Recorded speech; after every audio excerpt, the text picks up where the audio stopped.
Dans le prochain épisode de Plus belle la vie. Tandis que Livia met son plan en action, Roland donne une leçon un peu particulière à Kylian. Laetitia n'est pas au bout de ses peines au lycée. Attention, les paragraphes qui suivent contiennent des spoilers sur l'épisode de Plus belle la vie diffusé demain soir sur France 3.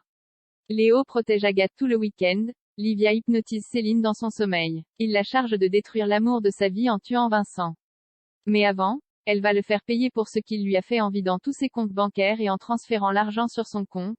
Pendant ce temps, Sabrina prévient Nathan à temps pour qu'il évite la voiture qui fonce sur lui. Au volant, Stan s'enfuit.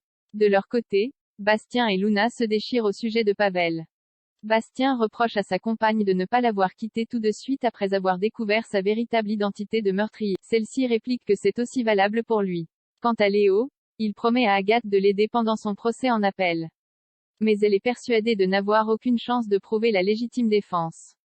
Elle supplie Léo de la laisser partir. Les deux anciens amants s'embrassent passionnément.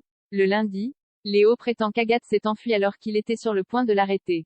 Si Ariane le croit sincère, Rebelle le soupçonne d'avoir sciemment libéré une détenue. Il démet Léo de ses fonctions.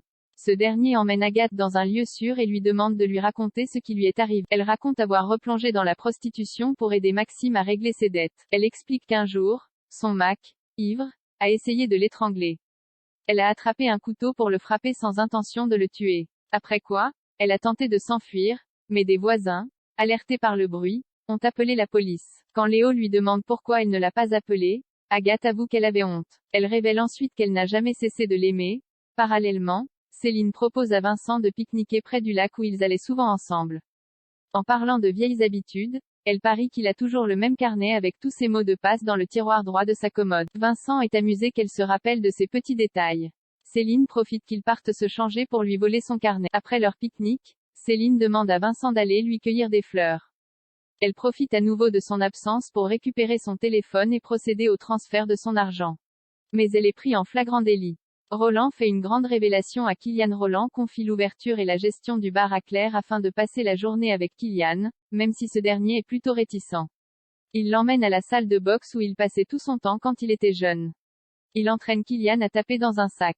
L'adolescent ne fait pas beaucoup d'efforts. Poussé à bout par son père, qui le confronte à ce qu'il a fait à Betty, il finit par se défouler jusqu'à craquer.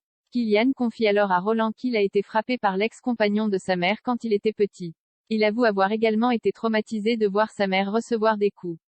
Il craint de devenir comme son beau-père, mais Roland est certain qu'il ne sera pas violent toute sa vie. Roland raccompagne son fils au Mistral et lui avoue avoir également commis des erreurs quand il était jeune à cause de la violence. Il lui révèle notamment que son père est mort à cause de lui et promet de lui raconter toute l'histoire un jour. Laetitia s'affirme pendant que Laetitia écrit au tableau. Noé lui vole ses fiches.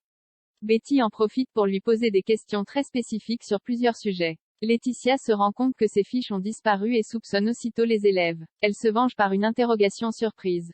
En allant à la salle des professeurs, Laetitia entend une discussion entre Blanche, Nathan et Émilie. Blanche déclare que Rocha aurait fait pression au rectorat pour que Laetitia soit acceptée à Scoto, en souvenir de son amitié avec Jérôme, l'ex-mari de Laetitia.